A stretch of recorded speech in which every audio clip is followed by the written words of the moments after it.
Game over, man. Game over. That's what I was whispering to myself, rocking gently backward and forward after watching Alien Covenant. As the credits rolled, tears streamed from my eyes.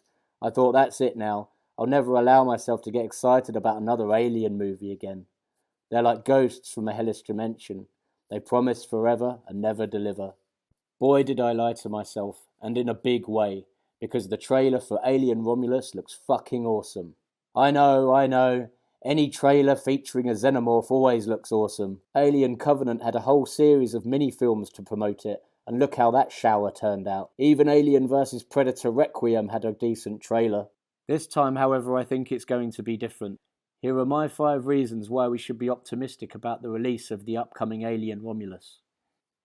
Number 1. Change of director. One thing I really did like about the trailer for Alien Romulus is that there isn't an engineer or any black goo in sight. There are no dancing robots trying to out Jean-Claude Van Damme each other, and that can mean only one thing. Ridley Scott has taken a step back, and Fede Alvarez will be taking up the director's chair. As you can tell, I'm pretty happy about this change of direction.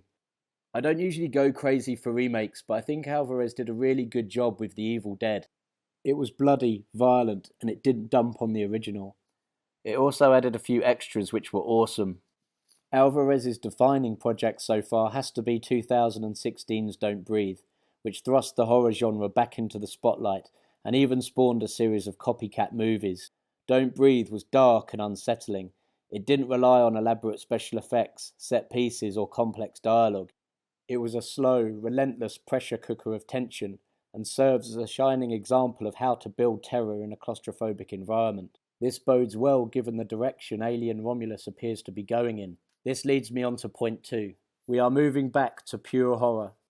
As far as I'm concerned, the first 2 films of the Alien franchise were incredible, but everything since has been varying degrees of bad.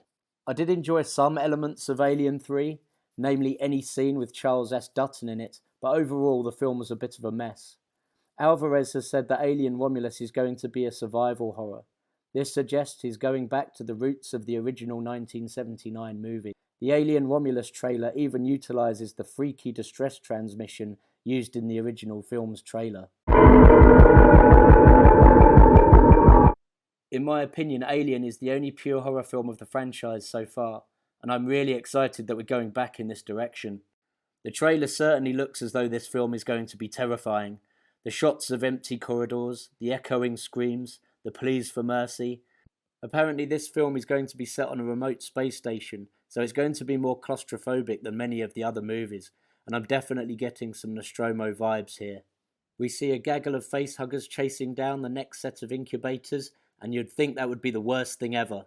But no, the trailer ups the ante in the next shot when we get a very graphic close-up of a facehugger extracting itself from a human throat.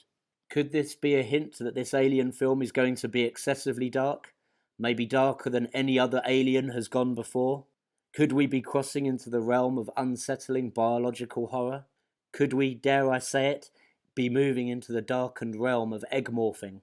Of course I'm referring to the deleted scene from Alien when Ripley finds Brett and Dallas cocooned in the Xenomorph's nest. Both men are either being slowly transformed into egg pods, or their bodies are being used as nutrients to feed the egg pod.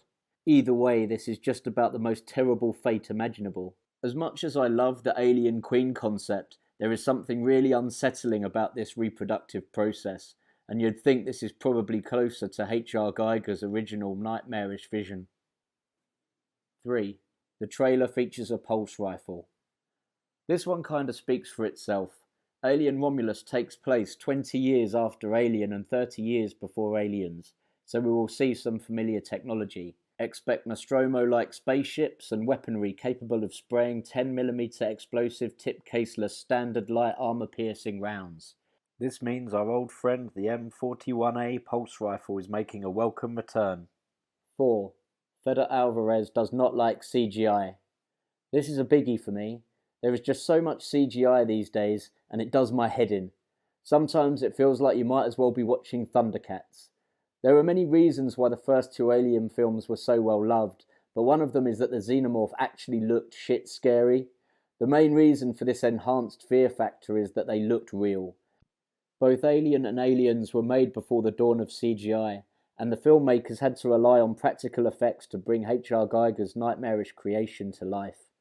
Not only does CGI look unrealistic, but it also hampers the reactions of actors working on the movie. You're more likely to get an authentic reaction if you're actually working with something tangible rather than a green screen. 5. This film has to be good because it needs to be. Truth is, we now need a really good Alien film. We all got our hopes up when we heard about Neil Blomkamp's post-Aliens movie, but it looks like we'll never get that now. Not unless they use some fancy tech to de-age Michael Bain and Sigourney Weaver. I also wouldn't be adverse to them replacing the actors as long as we got to see the movie, but in the meantime, in the absence of this film, we need something good to tide us over. Apparently both Ridley Scott and James Cameron have both seen a rough copy of Alien Romulus, and they have both said the film is brilliant. Chances are they probably wouldn't say it was shit, but I have faith anyway. Hopefully Alien Romulus is the Alien movie we deserve, and it's also the movie the Alien franchise needs right now.